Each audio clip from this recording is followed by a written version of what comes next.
I love you. Are you gonna say you love me too? Okay, this is a special request from Swati to show her my Echeveria Gadnis Variegated that I started with 2 plants, and it took a long time, very long time, so probably about 4 years since I had this plant, and I thought it was gonna die on me at one stage, but eventually it has recovered and is now from 2 to 4 and is flowering. And next to it is not a Gadnis.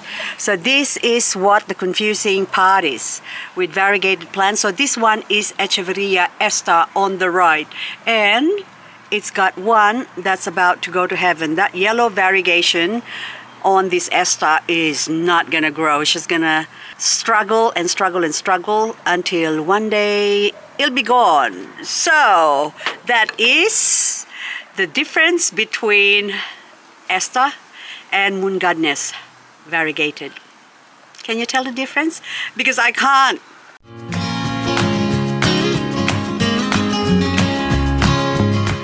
It's 3 o'clock and it's still a little bit windy.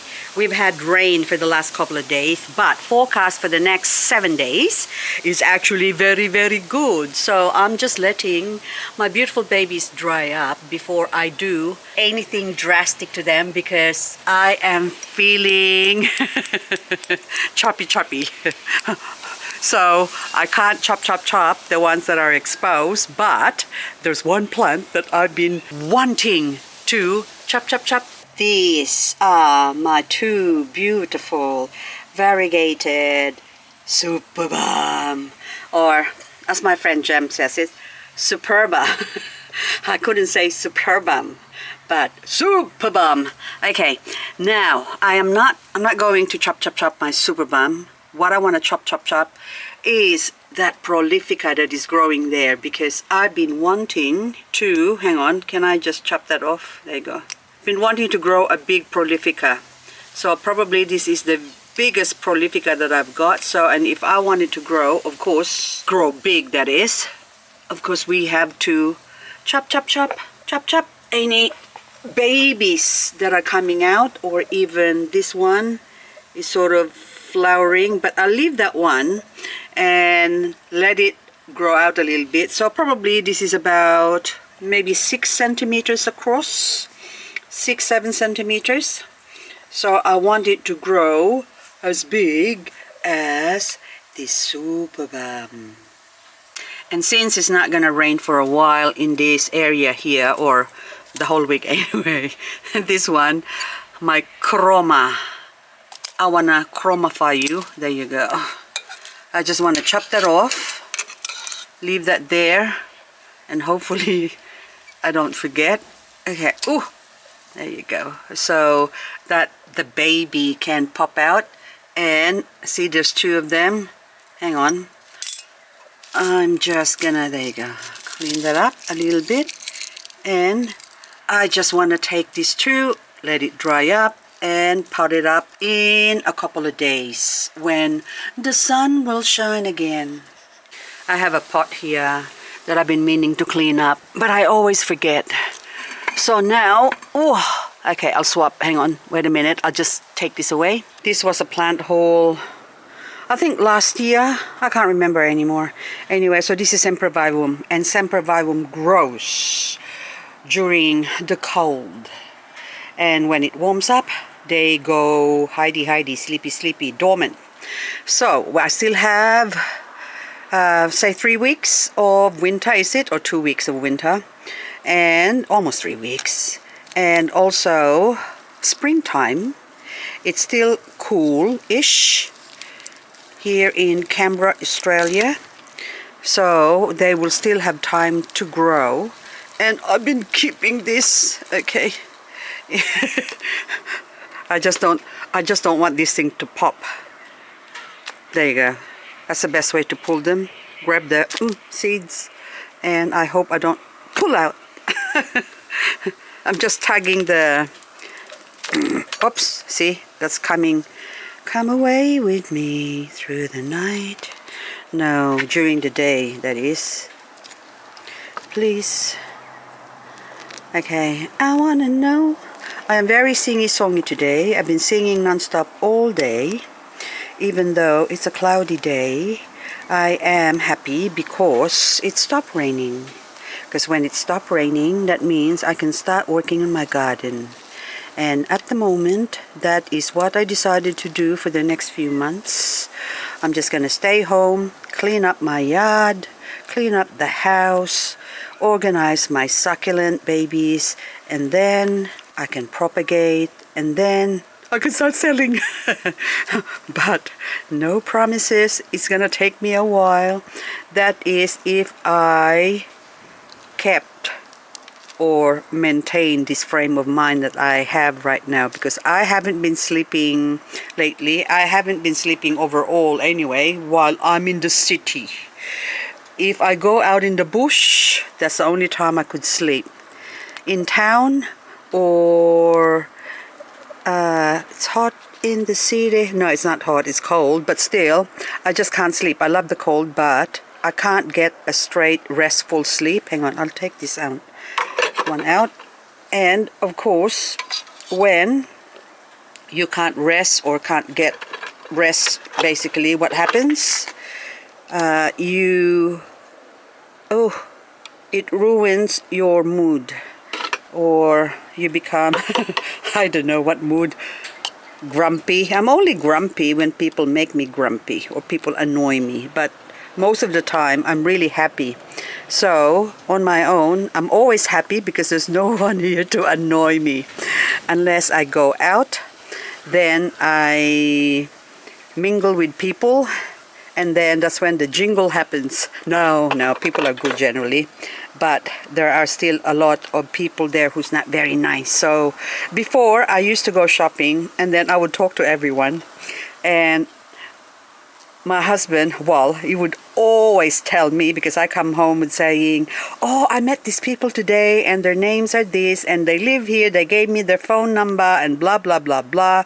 And then, well, he would always say to me that you have to stop doing that because not everyone are like you. You kept thinking that everyone's like you, and there are a lot of bad people out there. But anyway, I think I've got a good radar for good people.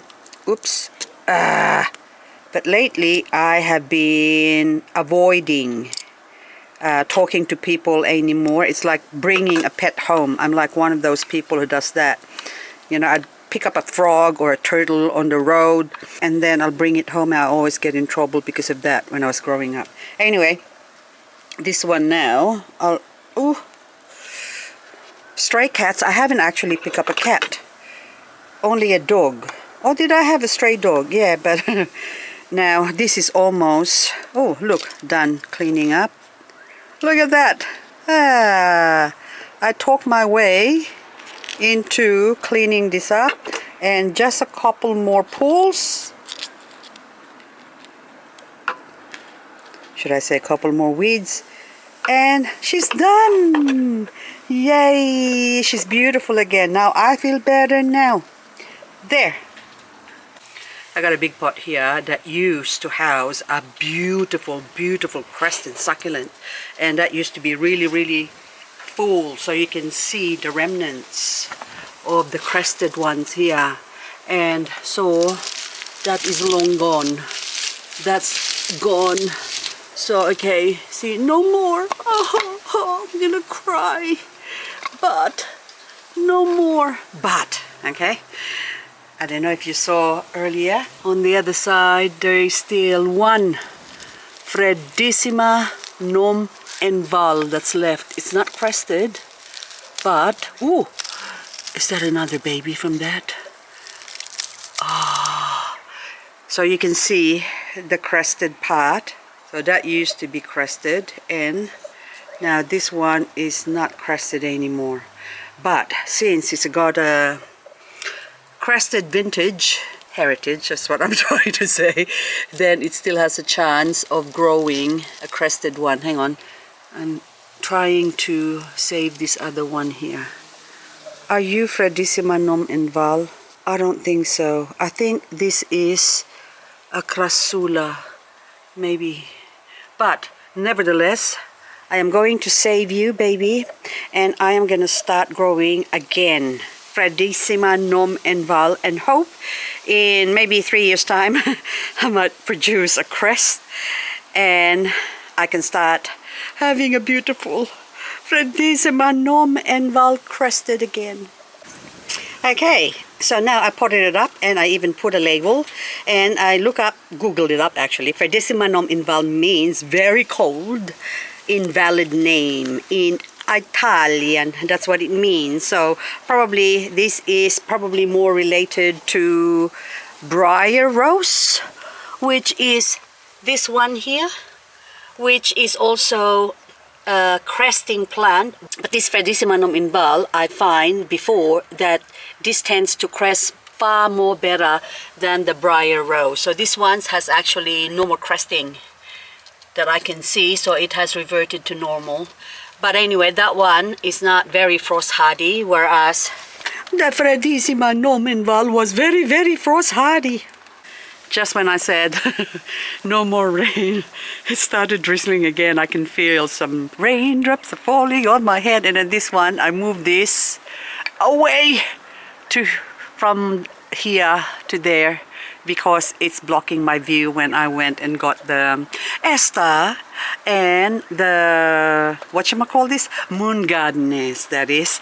But anyway, this area, I want to start moving some plants around because the next week, we're not going to have frost anymore. So I need to expose some plants in here. This one here, this is, what is your name? Something blue. Blue Cante. Okay, so the Cante is, this is the white Cante hiding from the frost, and this blue Cante needs to be very, very well exposed into the element, which is just my 50% shade cloth area here, and you can see the droplets now. Look, it's raining, it's pouring, and you can go here, blue Cante. You can do a cantata if you like. Hang on, I just need to pull that out because I think it's got a little bit of mealybug underneath.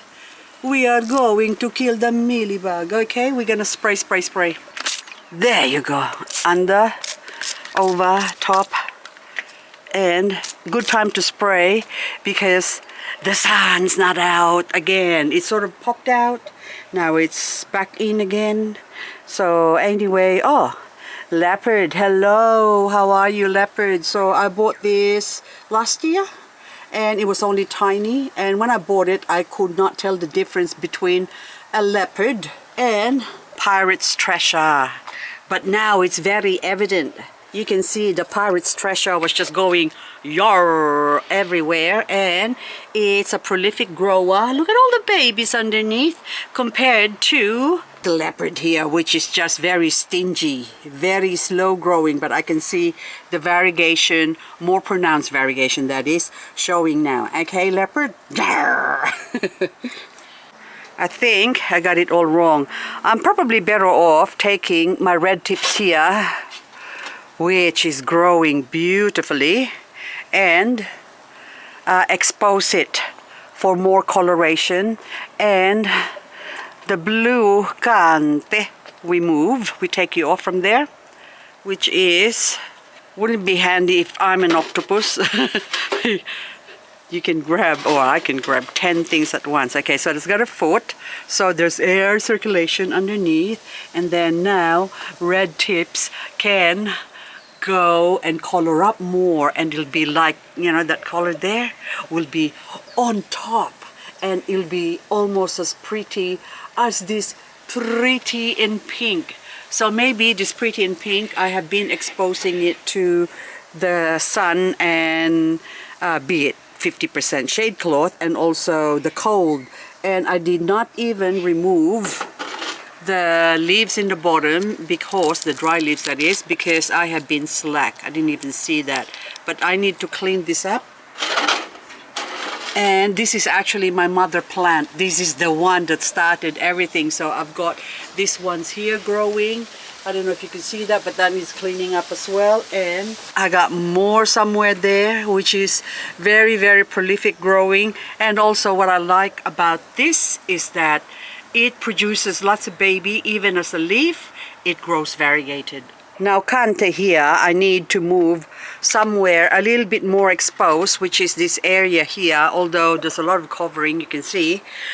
At least it will be getting more sun shine on its shoulder, and it'll be very, very happy. There you go. So you can go there, and I can put another plant in here. But first, I have to search and destroy. No, I don't. I have to search and grow.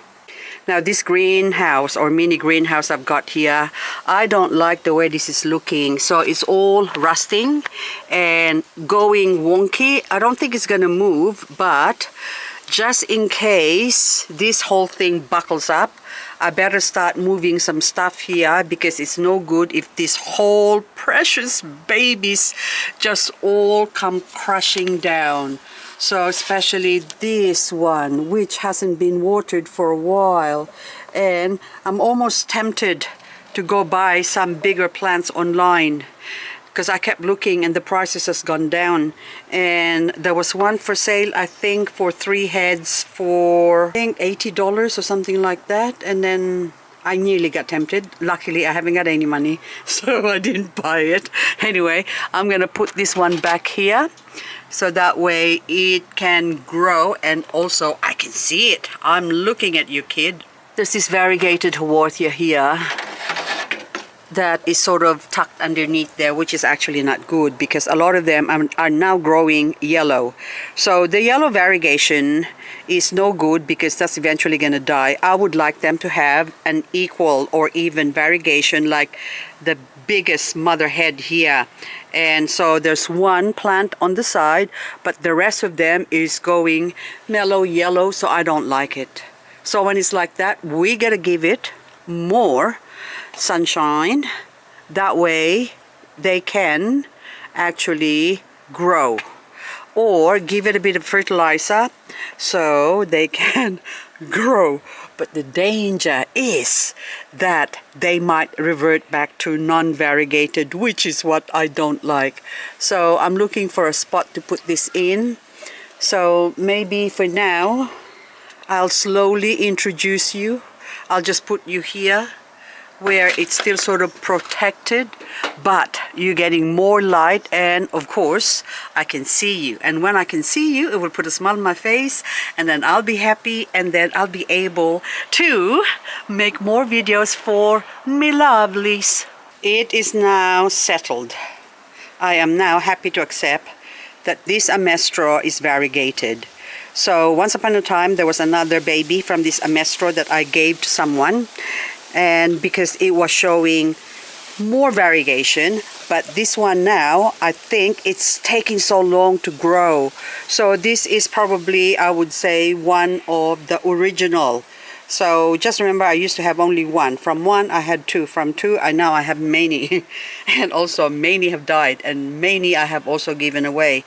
And so this is now what's left of my non-variegated Amestro. But compare the two. Are we in agreement that this one on the right is now a variegated Amestro?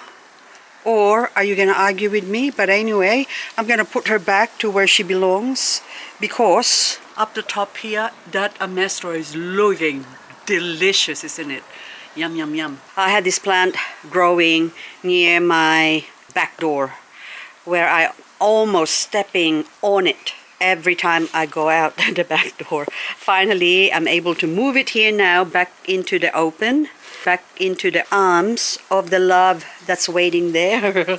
And if somebody loves you, okay, will they always love you? I don't know. But I look into your eyes, Longissima Bumps, and I know that you really care for me, because this one I have chop, chop, chop. So this is the mother head of my Longissima. And let's go check out the other ones.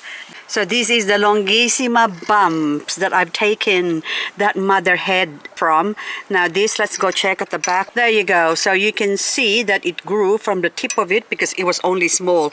And then I thought it's just gonna die. And before it dies, I might as well see if I could give it a chance to grow more heads, which luckily, fortunately, and I'm happy that it did, because now the other one that grew has also got a bump, and the one on the side I can't see any bumps yet. Oh, there's one leaf in the bottom that's got a bump, the rest no bump. Lady bump, choo-doo-doo. Was labeled Romeo, but I don't know. There you go. So that one, so it could be something else, but it was a bigger plant and now it shrunk, and then that's the reason why I planted it there, to hopefully try and recover. And I think it's sort of settling down, but there's not much growth in it yet. So as this blue surprise, this has the same story.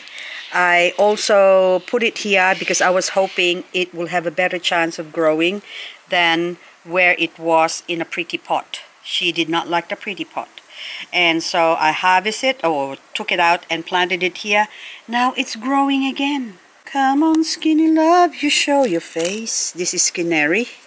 This is just a chop, chop, chop baby that I have one part of Skinneri that almost sort of died, and I was able to salvage it. And the rest is this long and gangly thing. The long and gangly Skinneri, oops, that I broke off, and I want to plant it there because I don't like it like that. I don't like it like that. Hang on. Oh, there's a baby growing here. Might as well take off the top. There you go. So I can have more Skinneri and another one, because this is also undercover. Hang on. Just chop them all off. There you go. And now that will encourage all the little bumps. I can see bumps already here, bump up there growing, and many more. I'm just going to leave that one head there, but the rest of this I'm going to repot it, and then that way I can have two pots, one growing and one for showing off, prettifying, or show how they grow when they are grown. So this area of my garden is where I kept my Ioniums that has survived the frost this year. But during winter, this area seems to be more protected than the rest. So I have a lot of cacti, Euphorbias growing in here. See, spiky plants, and now I've decided that they don't really need to be colored up. So even this Euphorbia here, I don't really want them colored up. I just want them to grow. They are slow growing. This Japonica Euphorbia as well. This is actually fast growing. So this came from someone who gave me this, and of course I went and bought some more because I can't get enough of them. But this is a different variety to the Japonica. So can you see the difference? Anyway, there you go. And the better other one, this one is Bumper Harvest. So another Euphorbia, and they don't really need to be here. So that one is sort of hidden by this Ionium, and that's why it's green. But the rest of the Euphorbia, I don't really like them going yellowing like this. So this one is Wilson Euphorbia. I call this Wilson because it looks like a baseball or basketball. Anyway, Euphorbia obesa dichotomous or twin. That's why it was twin. Look at the back there. See, there's twin heads there. Can you see that? Hang on. Not focusing. Wait a minute. Okay. Mr. Postman. I am so old. All the songs I'm singing were like really like 30, 40, 50 years old, isn't it? Anyway, there you go. That's the dichotomy of this obesa. And so now all of this dichotomy I'm going to put inside where there's only limited amount of light, because it's okay because I'm gonna put a grow light or a lamp over them. But this Crassula Gollum is gonna stay here. I want that to stay here because this too is quite sensitive to the frost, but it will be good in this area. And of course, so once I empty this out, I am going to put my delicate Ionium and also a lot of my variegated succulents down by the riverside. Okay guys, that's all I've got, my silliness for today. I seem to be happy today, so I hope you're feeling happy too like I do after watching this video, and I'll catch you on the next video.